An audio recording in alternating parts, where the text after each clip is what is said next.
Olá! Hoje nós vamos continuar falando sobre as virtudes dos períodos sensitivos. Vamos falar hoje da obediência, da ordem e da sinceridade. O que precisa para educar uma criança? Precisa conhecer e exercer autoridade. Para que serve a autoridade, que é um dever nosso e um direito da criança?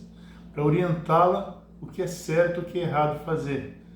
Ela precisa dessa orientação, ela não sabe, ela pede o nosso concordar ou discordar, às vezes com um olhar só. É importante que a gente saiba ter claro o que é certo e o que é errado. Então, basicamente, a obediência é uma virtude que serve para a gente seguir a autoridade competente. No caso de uma família, são os pais. No caso do governo, é o governo. No caso do trânsito, é o guarda do trânsito, quem faz as leis do trânsito. Todas as instituições da igreja, tudo, tem uma autoridade para ser seguida. E a gente tem que obedecer essa autoridade desde que ela fale coisas corretas. Beleza. E o que vai obedecer em que aspectos? Eu coloquei 4 coisas fundamentais numa idade infantil que também servem para todos nós. A primeira ideia é o sono, a alimentação, a higiene e a ordem. Tá? Vamos pensar nessas 4 coisas. Primeiro, sono. O sono é fundamental, a gente que é adulto sabe disso, para colocar o nosso cérebro em ordem. Uma criança precisa ter um horário para levantar e para dormir, onde ela vai dormir 8, 10 horas de noite, dependendo da idade dela, e às vezes tem um soninho à tarde também para completar isso. Depois essa quantidade de sono vai diminuir. Um adulto normalmente 8 horas, 7 horas já é o suficiente. Se a gente não tem esse horário estabelecido, cada vez dorme num horário, cada vez trabalha num horário, é muito ruim para o nosso desempenho, para o nosso humor, para a nossa vida como um todo. A segunda ideia é a alimentação. A criança ela quer conhecer tudo, mas a gente tem que dar oportunidade para ela experimentar tudo. Tipos de carne, tipos de vegetais, de legumes, de frutas. Não é, meu filho só come doce. É lógico, ele gosta de doce. Se você não orienta que aquilo lá faz mal, ele vai comer doce a vida inteira. Ele não vai querer comer mais nada. Então pensa bem, como é que está a alimentação na sua casa?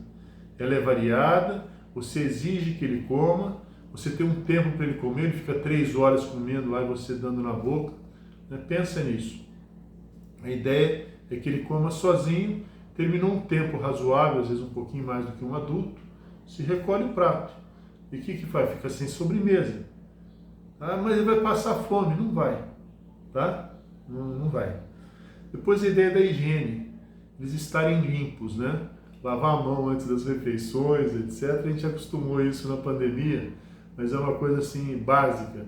Agora, tomar um banho, tirar o fedor, colocar um desodorante conforme a idade que já tem, né? É importante para a gente conviver, para a gente se sentir bem, estar com uma roupa limpa, né? A higiene pessoal, escovar os dentes adequadamente, ensinar a passar fio dental conforme a idade. Eles criam as rotinas da higiene e vão querer, olha, agora está no horário do banho. Naturalmente ele vai tomar o banho, ele vai para o banheiro, por exemplo, se precisar de ajuda. E depois a ideia da ordem, que nós comentamos rapidamente a semana passada, uma ordem material e uma ordem temporal. A ordem material é ter um lugar para cada coisa.